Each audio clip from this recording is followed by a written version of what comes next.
Everyone, সবাই কেমন আছো? আশা করি ভালো আছো। তো আমার নতুন একটা ভিডিও অনেক অনেক স্বাগত তোমাদের। আর এই যে ফাইনালি পায়েলের গায়ে হলুদে আমরা চলে এসেছি।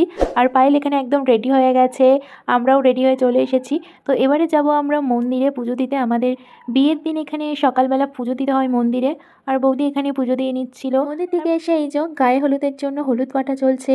আর আমরা এখানে সবাই মিলে দাঁড়িয়েছিলাম, যেহেতু রিচুয়ালসটা দেখছিলাম। আর এদিকে বরণ হচ্ছে গায়ে হলুদের জন্য।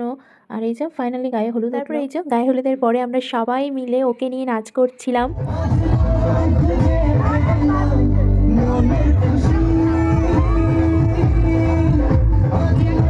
নাচ করতে করতে তো একদম কেঁদে ফেলেছে, জানি ভীষণই কষ্ট হচ্ছিল। এটা সব মেয়েরই আর কি হয়, এই দিনটা সব মেয়েরই কষ্ট হয়। তো গায়ে হলুদের আরও রিচুয়ালস আসবে নেক্সট পার্টে। তো সবাই ভিডিওটা দেখো, আর ভিডিওটা ভালো লাগলে লাইক কমেন্ট শেয়ার। সবাই ভালো থেকো, সুস্থ থেকো, দেখা হবে নতুন একটা ভিডিও। টাটা।